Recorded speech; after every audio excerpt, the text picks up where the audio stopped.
నమస్తే, welcome to city cable news. ముందుగా headlines చూద్దాం.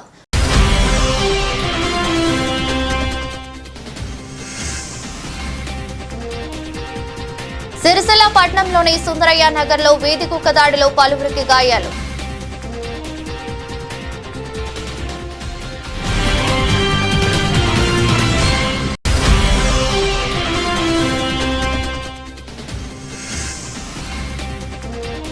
ఎమ్మెల్సీ ఎన్నికల్లో కాంగ్రెస్ కు ఓటు అడిగి నైతిక హక్కు లేదని వెల్లడించిన బీజేపీ శ్రేణులు.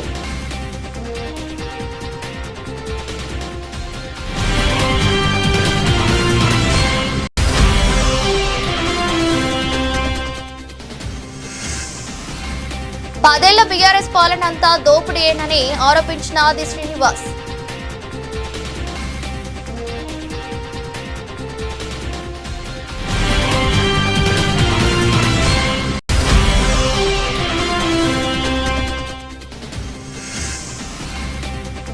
ప్రమాణ స్వీకారం చేసిన సిరిసిల్ల మజీద్ కమిటీ నూతన అధ్యక్షుడు.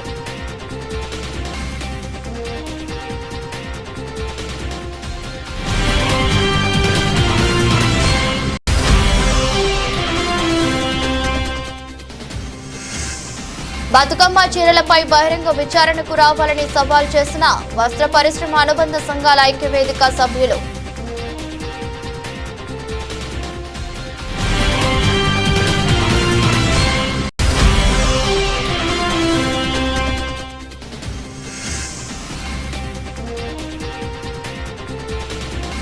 పోలీసు ఉన్నతాధికారులతో జిల్లా జడ్జి ఎన్ ప్రేమలత సమావేశం.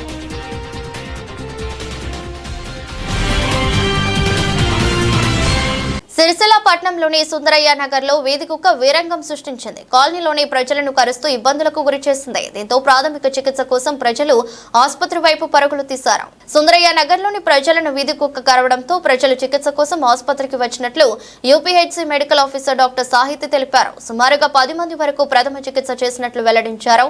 అందుబాటులో ఉన్న ఇంజెక్షన్లు వేసినట్టు తెలిపారు. మున్సిపల్ అధికారులకు సమాచారం ఇచ్చినట్లు పేర్కొన్నారు.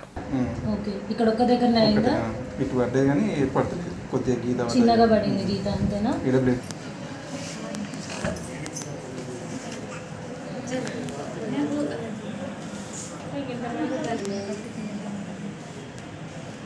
తెచ్చుకోవాలండి.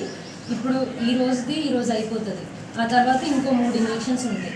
నేను డేట్స్ ఇక్కడ రాసిన, తారీఖు ఇక్కడ రాస్తున్నా. ఆ డేట్ రోజు వచ్చి ఇక్కడ వేయించుకుంటాను.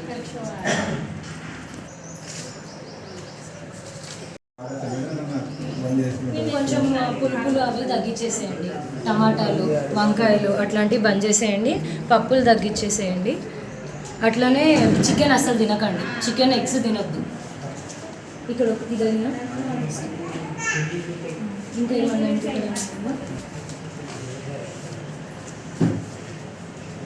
కడిగావా?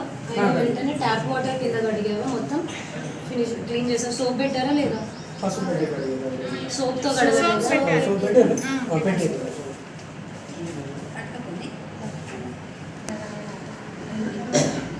Good morning everyone. నేను UPHC PS Nagar medical officer doctor Sahithi. ఈరోజు మార్నింగ్ నుంచి మన దగ్గర almost 10 cases of dog bite వచ్చినాయండి. ఒకటే డాగ్, సేమ్ డాగ్ అందరినీ కలిసింది అండ్ అన్ప్రొవోక్డ్, అంటే దాన్ని ఎవరు ఏమీ అనకుండా దానంతటా అదే వచ్చి అందరినీ కలిసింది.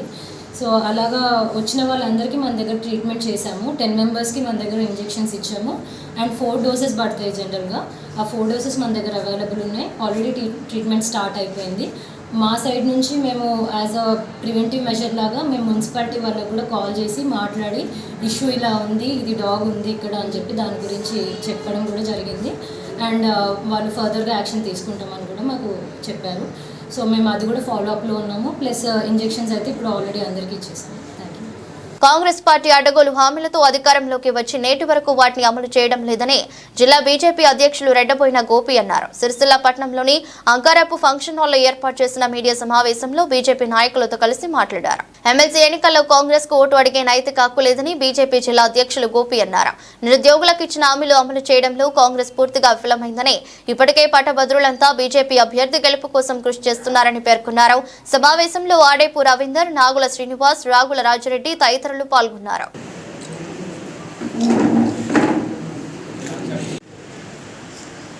మరి రోజు ఈ పాత్రికేయ మిత్రుల సమావేశంలో జిల్లా అధ్యక్షునిగా మొట్టమొదటిసారి ఈ సమావేశం నిర్ణయించడం జరుగుతుంది. ఈరోజు భారతీయ జనతా పార్టీలో కష్టపడిన వాళ్లకు ఫలితం ఉంటుందన్న దానికి ఇది ఒక నిదర్శనం. సామాన్య కార్యకర్త స్థాయి నుండి ఈరోజు ఈ స్థాయికి నాకు భారతీయ జనతా పార్టీ అవకాశం కల్పించింది. దీనికి గాను సహకరించిన కేంద్ర హోంశాఖ సహాయ మంత్రి గౌరవ పార్లమెంటు సభ్యులు బండి సంజయ్ కుమార్ గారికి, రాష్ట్ర అధ్యక్షులు కిషన్ రెడ్డి గారికి, అదే రకంగా మాజీ అధ్యక్షులు ప్రతాప రామకృష్ణ గారికి హృదయపూర్వకంగా నమస్కారాలు తెలియజేసుకుంటూ రానున్న రోజుల్లో భారతీయ జనతా పార్టీని బలోపేతం చేస్తూ ఈ 2 నియోజకవర్గాలలో భారతీయ జనతా పార్టీ జెండాను ఎగరవేసే ప్రయత్నం చేస్తా అని చెప్పి పత్రికా మిత్రుల ద్వారా తెలియజేస్తున్నాం. ముఖ్యంగా జరుగుతున్న ఎమ్మెల్సీ ఎలక్షన్లో దాదాపుగా భారతీయ జనతా పార్టీ అభ్యర్థుల విజయం ఖరారైనట్టు కనిపిస్తూ ఉంది. ఏదైతే హామీలనిచ్చి ఈరోజు గద్దెనెక్కిందో కాంగ్రెస్ ప్రభుత్వం, ఆ హామీలను నిర్వర్తించడంలో విఫలం చెందింది. ఏదైతే గ్రాడ్యుయేట్స్ చూసుకున్నట్టయితే పట్టభద్రుల విభాగంలో 4,000 రూపాయల నిరుద్యోగ భృతి ఇస్తా అన్నారు. దాదాపుగా ఏడాది మీద అంటే 6 నెలలైందన్న, ఏడాది మీద 5 నెలల సమయం గడిచింది, అయినా కానీ ఇంతవరకు దిక్కు లేదు. కనుక ఈ పట్టభద్రులను ఓటు అడిగే హక్కు కాంగ్రెస్ పార్టీకి లేదని చెప్పి వేదిక ద్వారా తెలియజేస్తున్నాం. ఈరోజు 7,500 కోట్ల నిరుద్యోగ భృతి పెండింగ్లో ఉంది. మరి చీమగుట్టినట్టుగా కూడా లేదు ఈ కాంగ్రెస్ ప్రభుత్వానికి. ఏదైతే గత ప్రభుత్వం ఎన్ని ఇబ్బందులు పెట్టాలనో, పట్టభద్రులను ఉద్యోగ నోటిఫికేషన్లు లేక వాళ్ళ గురించి ఆలోచించే పరిస్థితి లేక ఎన్ని ఇబ్బంది పెట్టిందో ఇప్పుడున్న ప్రభుత్వం అంతకంటే ఎక్కువగా ఇబ్బంది పెడుతుంది. ఎలక్షన్లు రాగానే హామీల వర్షం కురిపిస్తూ ఉంది. మహిళలకు స్కూటీలు కొనిస్తా అన్నారు, ఏడాది మీద 5 నెలలైంది, దిక్కు లేదు. పట్టభద్రులకు స్కూటీలు కొనిస్తా అన్నారు.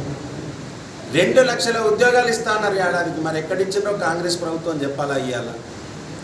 ఈరోజు ఏదైతే ఉపాధ్యాయుల విభాగం తీసుకున్నట్టయితే 317 జీవో కోసం వ్యతిరేకంగా ఏదైతే టీచర్ల యొక్క జీవితాలు ఇబ్బందికర పరిస్థితులలో అయ్యే ఈ జీవో 317 ఏదైతే ఉందో దానికోసం గౌరవ పార్లమెంటు సభ్యులు బండి సంజయ్ కుమార్ గారు పోరాటం చేసింది.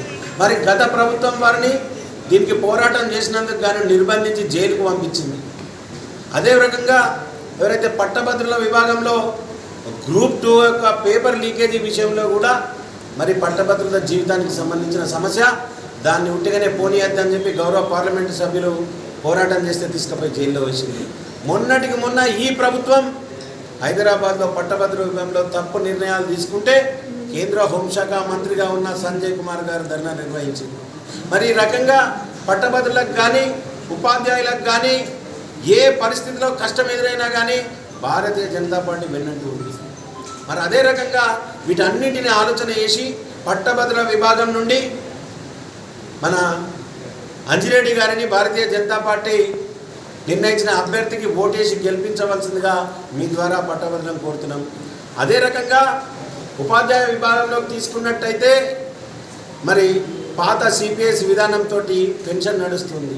దాన్ని రద్దు చేయమంటే రద్దు చేసే పరిస్థితిలో ప్రభుత్వం లేదు. ఈరోజు ఉపాధ్యాయులకు 4 డిఏలు పెండింగ్ ఉన్నాయి. కాంగ్రెస్ ప్రభుత్వం దోపిడీ చేస్తుంది కనుక ఉపాధ్యాయులకు డిఏ ఇచ్చేందుకు డబ్బులు లేవాడు. మరి మా ఎమ్మెల్సీ అభ్యర్థి మల్క కొమరయ్య గారు మరి వారు ఏదైతే టీచర్లకు సమస్యలు ఉన్నాయో వాటి పట్ల నేను పోరాటం చేస్తా, ప్రభుత్వం పైన తిరగబడి పోరాటం చేసి మీకోసం నిలబడతా అని వారు హామీ ఇస్తున్నారు. కనుక తప్పకుండా ఉపాధ్యాయులందరూ ఆలోచన చేసి భారతీయ జనతా పార్టీ ఎవరినైతే అభ్యర్థిగా పెట్టిందో మల్క కొమరయ్య గారికి ఓటేసి గెలిపించగలిసిందిగా తమ ద్వారా విజ్ఞప్తి చేస్తున్నాం. రానున్న రోజుల్లో భారతీయ జనతా పార్టీని బలోపేతం చేస్తాం. ఏ రకంగానైతే దేశంలో హర్యానా భారతీయ జనతా పార్టీ కైవసం చేసుకుందో, ఏ రకంగానైతే ఢిల్లీ కైవసం చేసుకుందో, అదే రకంగా ఈ 3 ఎమ్మెల్సీ స్థానాలను కూడా తెలంగాణ రాష్ట్రంలో కైవసం చేసుకుంటాం.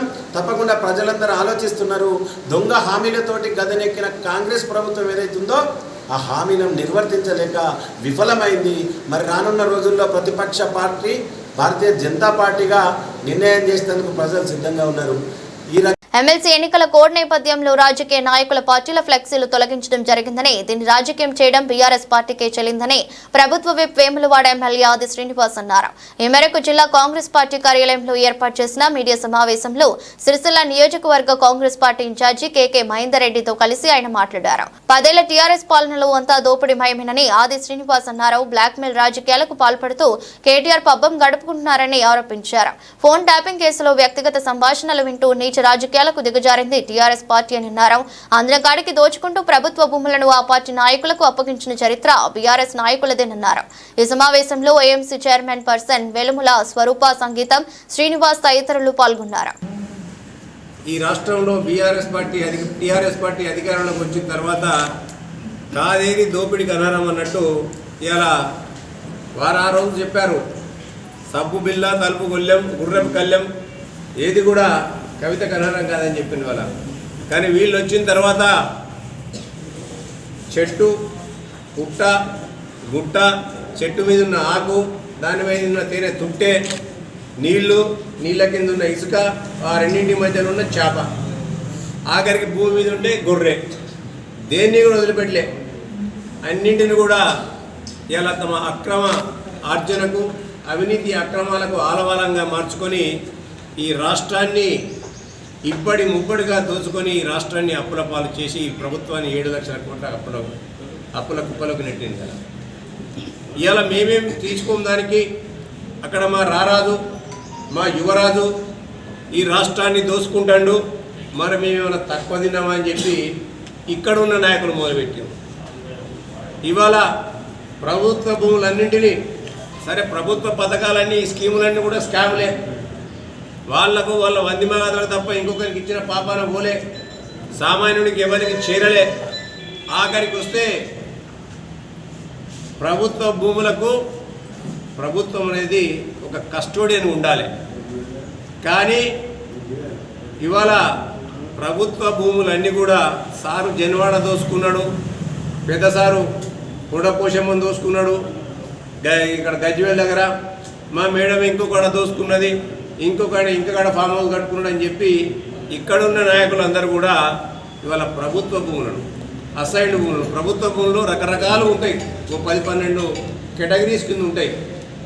ఆ భూములన్నింటినీ కూడా ఇవాళ దేనికి లేదు, చట్టం లేదు, ఓ కథ లేదు, కార్ఖాన లేదు, చట్టాన్ని తమ చుట్టాలుగా మార్చుకొని ఇలా భూములు తమ కథలకు మార్చుకున్నారు. ఇలా అడుగులకు మడుగులు అధికారులు దగ్గర పెట్టుకున్నారు. ప్రశ్నించే గొంతుకులను ఆ రోజు కేసులు పెట్టినరు. వాళ్ళపైన నానా కేసులు, కాంప్లైంట్ ఇచ్చడానికి ఎవరు లేకుంటే ఆఖరికి పోలీసుల ద్వారానే కాంప్లైంట్ ఇప్పించారు. అంత నీచ స్థితి జారిండు చేసి ఇవాళ అక్రమార్జనకు చెల్లిస్తే ఇలా అధికారులు, చట్టం పైన నమ్మకం ఉన్నవాళ్ళు, భారత రాజ్యాంగం పైన నమ్మకం ఉన్న వాళ్ళు ఇవాళ ఇక్కడికి అధికారులుగా వచ్చి ఇలా ఈ జిల్లా యంత్రాంగాన్ని ఇవాళ సవరిస్తుంటే, వాళ్ళ అక్రమాలన్నీ కూడా బయటపడుతుంటే ఇలా ఇసుక దొంగలు బయటకు వచ్చిండ్రు, భూమి దొంగలు బయటకు వచ్చిండ్రు, అనేక రకాలైన అక్రమాలు చేసుకుంటూ అక్రమార్జనకు పాల్పడ్డ వాళ్ళందరినీ కూడా చట్ట వ్యతిరేక కార్యకలాపాలకు పాడుపడుతున్న వాళ్ళందరినీ కూడా బయటికి తీస్తుంటే వాళ్ళు చట్టపరంగా కూడా ఏం చేయలేకపోతాం. ఎందుకంటే చట్టం మీ చుట్టం కాదు, చట్టం సామాన్య ప్రజలకు అందుబాటులో ఉండాలి. చట్టం నీకైనా, నాకైనా, ప్రజాప్రతినిధికైనా ఒకటే అని చెప్పే ప్రయత్నం చేస్తుంటే ఇవాళ ఓర్వలేకపోతాను. ఇవాళ నేనేదో చేస్తాను ధర్నా, మా కాశీగూడు చూసినా నేను కూడా కాశీగూడు ఉన్నాడు. సన్యాసులకు చట్టం మీద అవగాహన ఉందా అని నేను అంటున్నా మాట్లాడిన వాళ్ళకి. ఇవాళ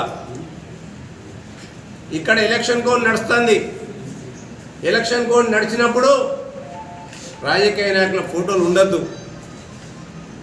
రాజకీయ నాయకుల ఫోటోలు ఉండకూడదనే ఇంగిత జ్ఞానం లేని సన్యాసులందరినీ కూడా పార్టీలో పెట్టుకొని ఇవాళ వందిమాగాదులుగా తయారు చేసుకొని దాడి దోపిడీ గల్ల కంటే అధ్వాన్నంగా దోపిడీ చేయించుకొని ఇవాళ వాళ్ళ పబ్బాలు గడుపుకుంటే ఇలా చట్టాన్ని గౌరవించే వ్యక్తి వచ్చి ఇలా ఇక్కడ ఎలక్షన్ కోడ్ ఉందని చెప్పి వాటిని మూవ్ చేయిస్తే ఇవాళ వారిపైన లేనిపోయిన బండాలు వ్యక్తిగత జీవితాల్లోకి దొరపడతారు. ఇవాళ బీఆర్ఎస్ పార్టీ బరిదెగించి మళ్ళీ ముందుకు పోతుందంట నిదర్శనం.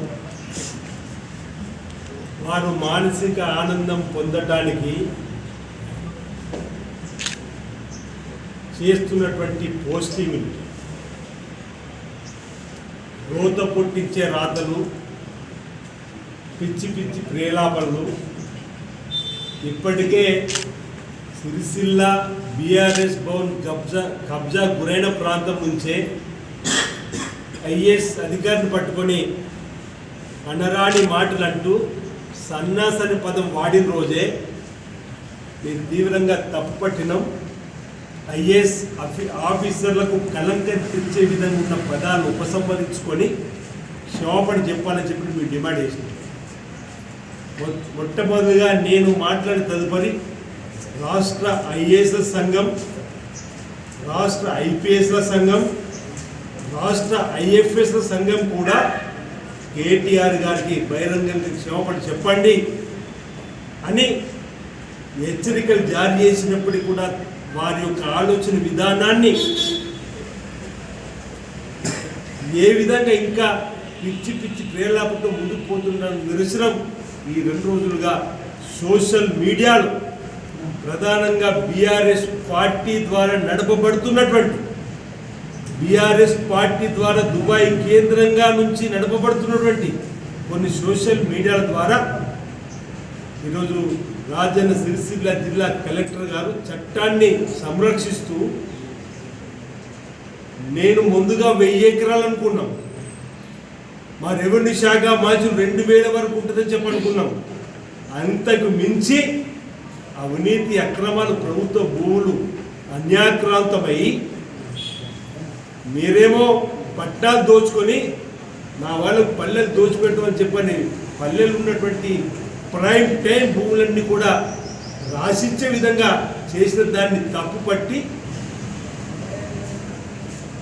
చట్టాన్ని కాపాడే విధంగా ప్రభుత్వం ఇచ్చిన తన బాధ్యతలు సక్రమంగా నెరవేరుస్తూ ముందుకు పోతుంటే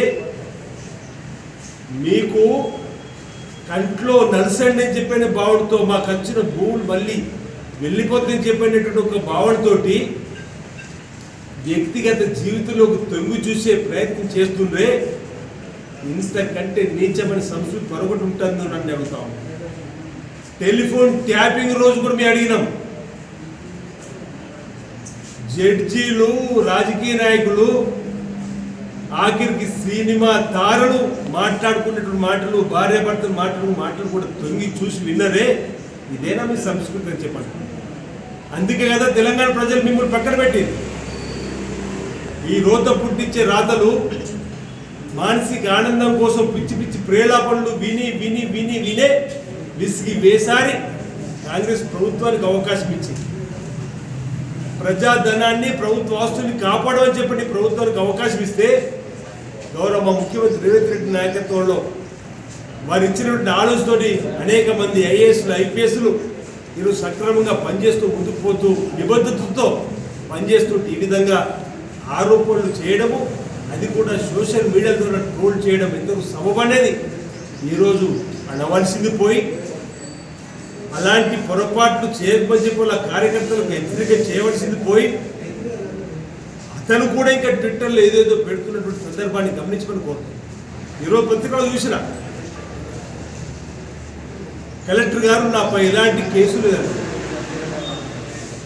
కలెక్టర్ గారు నాపై ఎలాంటి కేసులు అంటున్నప్పుడు ఈరోజు కేసు ఉందని ఎక్కడికి తీసుకొచ్చి పెట్టిరని అడుగుతుంది. దానికి జవాబు ఇవ్వాల్సిన బాధ్యత కేటీఆర్ మీకు లేదని అడుగుతుంది.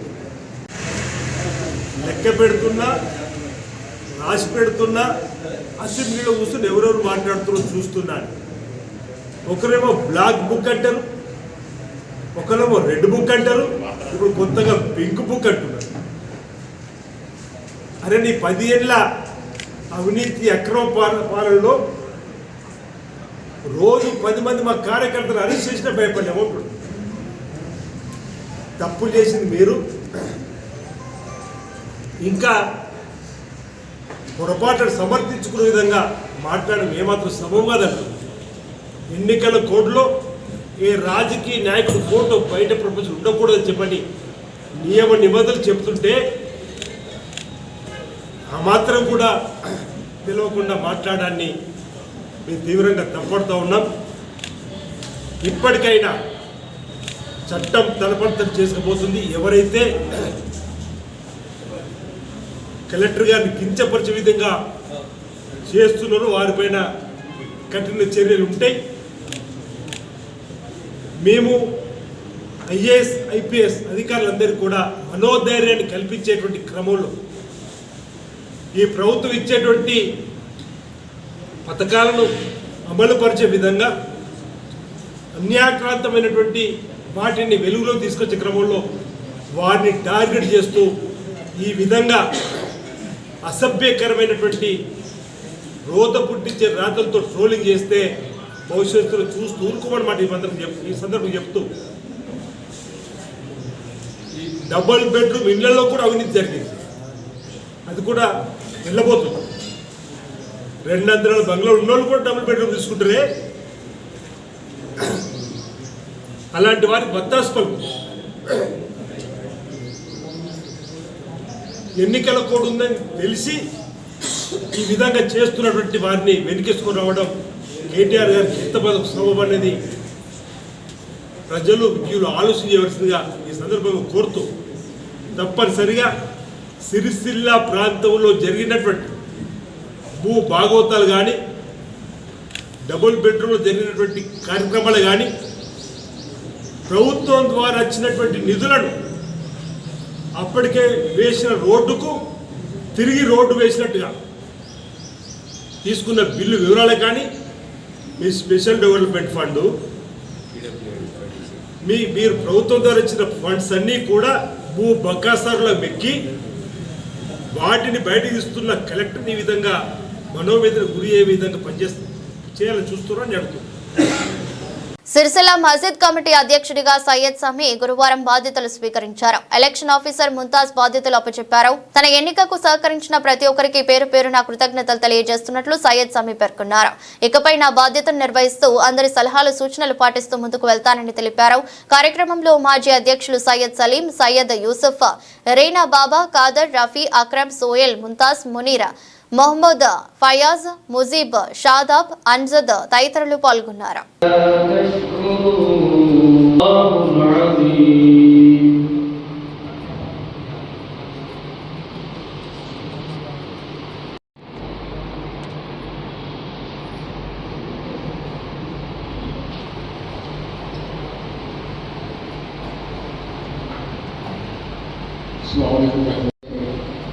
उसका पूरा चल रहा है। आज की तारीख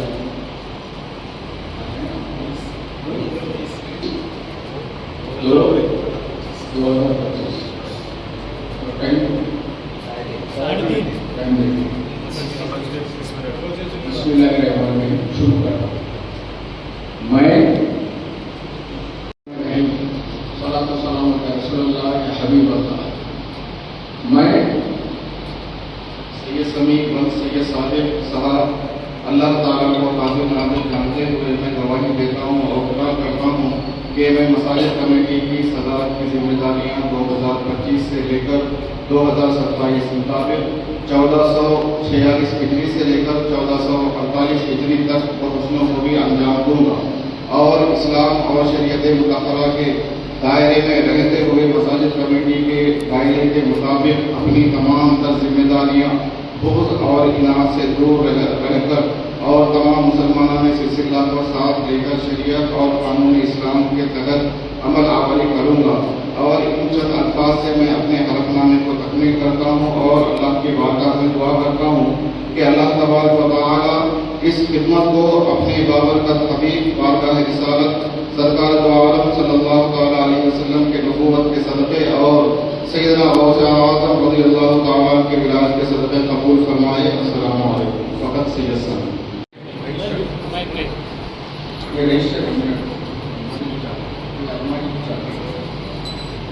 इलेक्शन में हुआ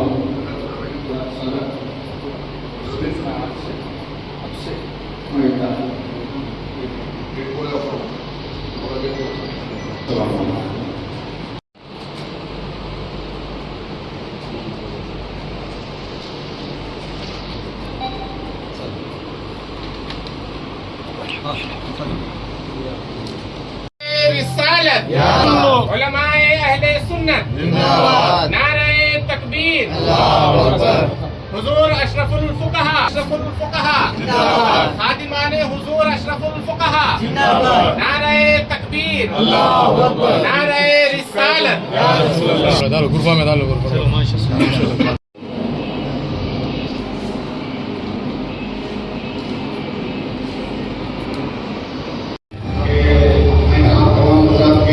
सामने अचानक मौजूद हुआ। अल्हम्दुलिल्लाह काफ़ी सालों से जो हमारे जितने भी सुदूर गुजरे हैं उनके साथ दीनी खिदमत में मैं सवाब की नीयत से बढ़ चढ़ कर हिस्सा लेता रहा, लेकिन एक मौका यह ऐसा आया कि कुछ गुजरना था, इसीलिए मेरा आने का मकसद है। और अल्लाह ताला की बारगाह में दुआ है कि आप तमाम हज़रात जैसे इलेक्शन में मेरा साथ दिए हैं, वक्त अपना पूरा दिए हैं, मैं आप तमाम हज़रात से फर्दर गुजारिश करता हूँ कि आप तमाम हज़रात मेरा पीरियड जब तक रहेगा आप तमाम हज़रात मेरा साथ देंगे और अल्लाह की बारगाह से आप अल्लाह के रहमत व अनवार के हिस्सेदार होंगे। आप तमाम हज़रात से ये उम्मीद रखते हुए मैं इजाज़त देता हूँ। अस्सलामु अलैकुम वरहमतुल्लाहि वबरकातुहू। బతుకమ్మ చీరల బకాయిలు పెట్టింది ఎవరు? బీఆర్ఎస్ పార్టీ చేస్తున్న అసత్యపు ప్రచారాలను ప్రజలు నమ్మే పరిస్థితులు లేరని ప్రజలకు వాస్తవాలు వివరించేందుకు బీఆర్ఎస్ పార్టీ బహిరంగ చర్చకు సిద్ధమా అంటూ వస్త్ర పరిశ్రమ అనుబంధ సంఘాల ఐక్య వేదిక సభ్యులు ప్రశ్నించారు. ఈ మేరకు ప్రెస్ క్లబ్ లో ఏర్పాటు చేసిన మీడియా సమావేశంలో మాట్లాడారు. బీఆర్ఎస్ పట్టణ అధ్యక్షుడు సింధం చక్రపాణి మాట్లాడిన మాటలను విన్న ఈ ప్రాంత ప్రజలు నవ్వుకుంటున్నారని, వాస్తవానికి మొన్న జరిగిన ఎమ్మెల్యే ఎన్నికలకు ముందే బతుకమ్మ చీరల ఉత్పత్తులు పూర్తి అయి ఆ చీరల పంపిణీ కూడా రాష్ట్ర వ్యాప్తంగా జరిగిందని, కానీ సిరిసిల్లలో ఉత్పత్తి చేసిన అట్టి చీరలకు ఎటువంటి చెల్లింపులు చేయని ప్రభుత్వం అప్పటి మీ బీఆర్ఎస్ ప్రభుత్వం కాదా అని తాటిపాముల దామోదర్ అన్నారు. ఎన్నికల రేపు అనగా 20% బిల్లులు చెల్లించి ఇక్కడి ప్రజలను మోసగించి ఓట్లు రాబట్టుకునే రాజకీయాలు చేసింది తమరు కాదా అని అబద్దాల పునాదులపై మోసపు మాటలతో ప్రజలను తప్పుదోవ పట్టించే ప్రకటనలు చేస్తున్న బీఆర్ఎస్ పట్టణ అధ్యక్షుడు ఇప్పటి వరకు కాంగ్రెస్ ప్రభుత్వం అధికారంలోకి వచ్చినప్పటి నుండి 30 నుంచి 40% కూడా డబ్బులు జమ చేయలేదని చెప్పడం చాలా విడ్డూరంగా ఉందన్నారు. స్వతహాగా పవర్ లూమ్స్ లేకుండా 5 మ్యాక్స్ సంఘాల ద్వారా బతుకమ్మ చీరలు ఉత్పత్తులు చేశాడని, అతనికి పూర్తిగా రావాల్సిన 3,84,25,000 రూపాయలకు గాను ప్రస్తుత కాంగ్రెస్ ప్రభుత్వం అధికారంలోకి వచ్చి నుండి 3,45,83,000 రూపాయలను అతని ఖాతాలో జమ చేయడం జరిగిందని, ఇది నిజం కాదా అని అతను బహిరంగంగా చెప్పగలరా అని సవాల్ విసిరారు. వాస్తవానికి కాంగ్రెస్ ప్రభుత్వం అధికారంలోకి వచ్చింది పూర్తి 90% డబ్బులను ఇప్పటికే జమ చేయడం జరిగిందని, 10% డబ్బులు మాత్రమే ఇవ్వాల్సి ఉందని, పై విషయాలు నిజాలను బయట పెట్టడానికి బహిరంగ చర్చకు రావాలని ఐక్య వేదిక నాయకులు డిమాండ్ చేశారు. 280 రూపాయలు బకాయి రావాల్సి ఉండే గత ప్రభుత్వం. కాంగ్రెస్ పార్టీ ప్రభుత్వం అధికారంలోకి వచ్చిన తర్వాత 2,45,83,000 3,45,83,238 రూపాయలు వారి ఖాతాలో జమ చేయడం జరిగింది ప్రభుత్వం.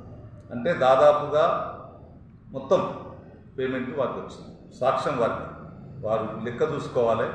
వారు చెప్పినటువంటి 30% బతుకమ్మ బకాయిలు వచ్చినాయి, 40% బకాయిలు వచ్చినాయి అనేటువంటి మాట అబద్ధం అని చెప్పడానికి రుజువు మీ ముందు పెడుతున్నాను. నేను 90% పేమెంట్ సిరిసిల్ల వస్త్ర పరిశ్రమకు సంబంధించినటువంటి అన్ని పేమెంట్ బతుకమ్మ పేమెంట్లు దాదాపుగా వచ్చినవి. ఆర్డర్లు కూడా పూర్తి స్థాయిలో ప్రభుత్వము ఆర్వీఎం క్లాత్ కావచ్చు, ఇతరత్ర క్లాత్ కావచ్చు, అన్ని రకాల ఆర్డర్లు కూడా ప్రభుత్వం ఇస్తుంది. ఏదైతే చిన్న తరగతి వాళ్లకు యారన్ అందుబాటులో ఉండాలన్నటువంటి ఉద్దేశంతో యారన్ బ్యాంకును కూడా ఏర్పాటు చేయడం జరిగింది. అందులో కొంత యారన్ రావడంలో కొంత ఆలస్యం అవుతుంది, కానీ అది కూడా వారు ఎప్పటికప్పటికి యారన్ వచ్చే విధంగా తగు ఏర్పాటు చేస్తూ ఉన్నారు. మేము సిరిసిల్ల వస్త్ర పరిశ్రమకు సంబంధించిన వారందరం కూడా జిందం చక్రపాణి గారు చేసినటువంటి మాటలను మేము ఖండిస్తున్నాము. వారు అబద్ధం ప్రచారంతో ఈ యొక్క చేస్తున్నటువంటి ప్రభుత్వం చేస్తున్నటువంటి కార్యక్రమాలను వారు ఏదో సాగుతో బురదల్లే కార్యక్రమం చేస్తున్నారు. దాన్ని మేము పూర్తిగా ఖండిస్తున్నాము. వారు ఆ గత ప్రభుత్వంలో ఉన్నటువంటి తప్పిదాలనే సవరిస్తున్నారు. పోతే కరెంటు విషయం ఒకటి, ఈ ప్రభుత్వం వచ్చిన తర్వాత 25 హెచ్పీలకు ఆల్రెడీ కుటీర పరిశ్రమ గుర్తించి ప్రకటింపడం చేయడం జరిగింది. దానికి 50% కరెంట్ సబ్సిడీ కూడా అందజేయడం జరుగుతుంది. మీ గత ప్రభుత్వంలో మీ అనుచరులే కరెంటు సమస్యను సృష్టించారు. అది పరిష్కరించేటువంటి అవకాశం ఉన్నా కూడా మీరు పరిష్కరించకుండా దాన్ని కొనసాగించారు. అందుకే ఈ సంక్షోభం ఇంకా కొద్దిగా ఉన్నది. ఆ సమస్య పరిష్కారం కూడా మీ పరిధిలో గల, మీ పార్టీ పరిధిలో గల సెస్ వారి దగ్గర ఉంది. వారు కనుక సరి అయిన విధంగా స్పందించినట్టయితే, సరి అయినటువంటి నిర్ణయాలు తీసుకున్నట్టయితే అది ఇప్పటికి సమస్య పరిష్కారం అయ్యేది. కానీ మీరు సమస్య పరిష్కారం కాకుండా మీరు ఏదో రకంగా సిరిసిల్ల పరిశ్రమను ఇబ్బందుల పాలు చేద్దామనేటువంటి ఒక దుర్బుద్ధితో ఉన్నట్టు మాకు అర్థమవుతా ఉంది. ఎందుకంటే మీకే 90% మీ బకాయిలు మీరు చేసిన దానికి 90% బకాయిలు మీకే వచ్చినాయి. మీరు ఖాతా చూసి తీసుకోండి. ఇది వచ్చింది చూసుకోకుండా, అంటే తెలుసు మీకు తెలిసినా కూడా మీరు ఈ యొక్క అసత్య ప్రచారం చేసి ఏదో ప్రజలను ఈ వస్త్ర పరిశ్రమ వారిను తప్పుదోవ పట్టిస్తాము, లేనిపోని చెప్దాము, వీళ్ళ మీద బురద జరుగుదామన్నటువంటి ఉద్దేశం చేసినది అని మేము భావిస్తా ఉన్నాము. దయచేసి ఇప్పటికైనా కూడా ఇలాంటి మాటలను, ఇలాంటి వాటిని మానుకోవాలని చెప్పనేసి ఈ సందర్భంగా కోరుతున్నాము. ఏదైనా ఉంటే పరిశ్రమకు సంబంధించి మంచి సలహాలు, సూచనలు చేయాలని చెప్పనేసి కోరుతున్నాము. జిల్లా న్యాయ సేవా సంస్థ అధికారిని జిల్లా న్యాయమూర్తి ఎన్ ప్రేమలత ఆధ్వర్యంలో మార్చి 8వ తేదీన జరగబోయే జాతీయ లోక్ అదాలత్ గురించి పోలీసు ఉన్నత అధికారులతో సమావేశం జరిగింది. సమావేశ నిర్వహణకర్తగా సీనియర్ సివిల్ జడ్జి మరియు జిల్లా న్యాయ సేవాధికార సంస్థ సెక్రటరీ శ్రీమతి రాధికా జైష్వాల్ వ్యవహరించారు. జాతీయ లోక్ అదాలత్ కార్యక్రమంలో ఎక్కువ శాతం కేసులను పరిష్కరించే విధంగా ప్రతి ఒక్కరూ కృషి చేయాలని జిల్లా న్యాయ సేవా సంస్థ అధికారిని జిల్లా న్యాయమూర్తి ఎన్ ప్రేమలత అధికారులకు సూచించారు. ఒక్కో పిఎస్ లో నమోదైన కేసు వివరాలను పోలీసు అధికారులను అడిగి తెలుసుకున్నారు. ఈ సమావేశంలో senior civil judge Lakshmanachari, additional SP Chandraiah, న్యాయవాదులు, పోలీసు అధికారులు పాల్గొన్నారు.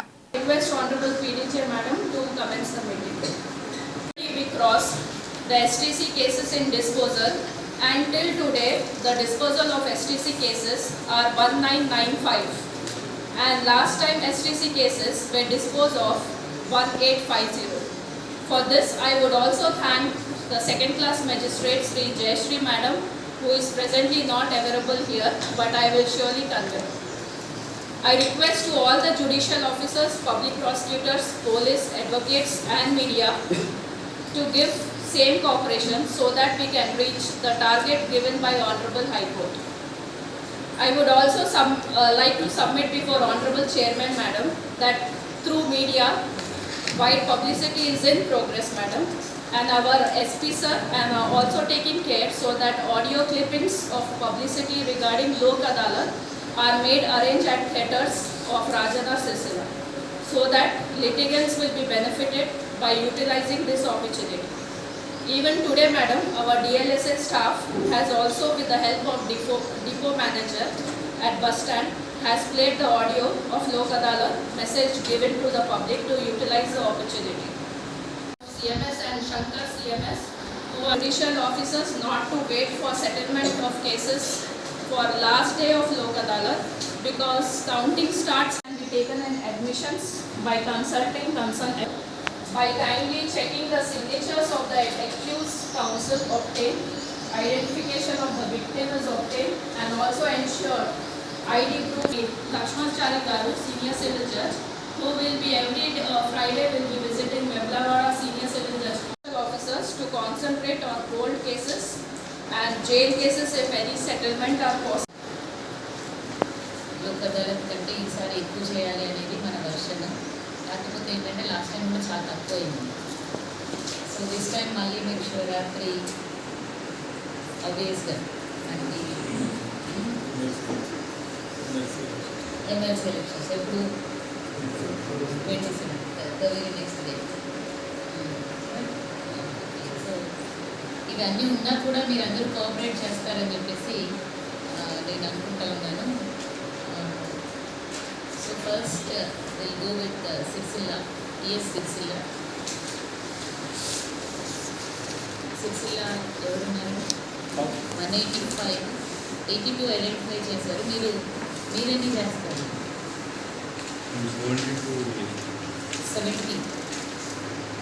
70 నోట్ చేసుకోమంటారా? Sircilla PS information PS Sircilla చాలా తక్కువ ఇచ్చారు మనకి. ఎవ్రీ టైం సిరిసిల్ల పిఎస్ ఎన్ని చేశారు ఆల్రెడీ?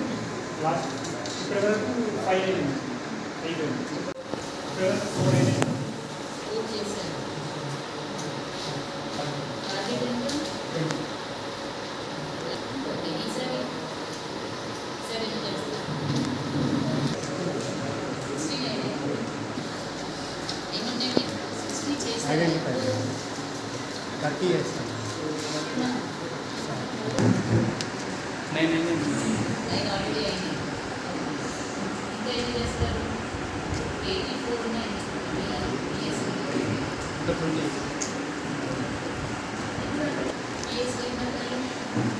ఇప్పుడు కావాలి కదా లాస్ట్ టైం ఇప్పటికి 3 months ఎలా కాదు.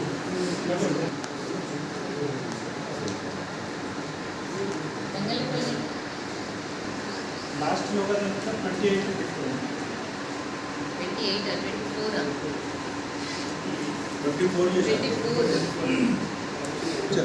లాస్ట్ ప్రోగ్రామ్ 50 అది లాస్ట్ ప్రోగ్రామ్ 50 చేశారు మీరు. వార్తలు ముగించే ముందు మరోసారి హెడ్లైన్స్.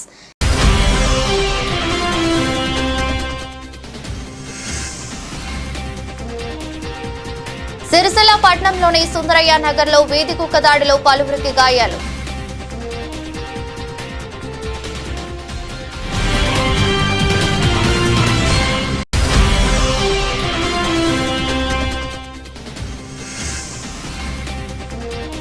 ఎమ్మెల్సీ ఎన్నికల్లో కాంగ్రెస్ కు ఓటు అడిగి నైతిక హక్కు లేదని వెల్లడించిన బీజేపీ శ్రేణులు.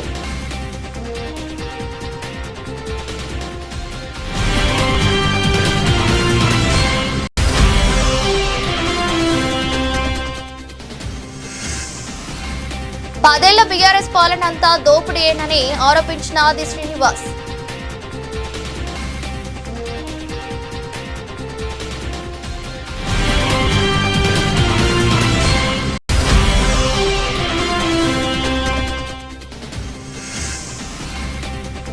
ప్రమాణ స్వీకారం చేసిన సిరిసిల్ల మజీద్ కమిటీ నూతన అధ్యక్షుడు.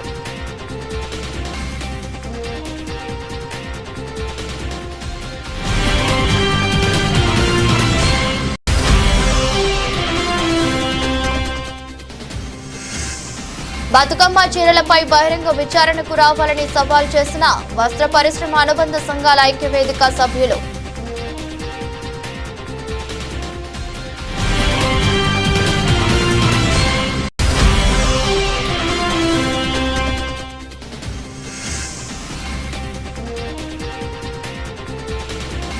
పోలీసు ఉన్నతాధికారులతో జిల్లా జడ్జి ఎన్ ప్రేమలత సమావేశం.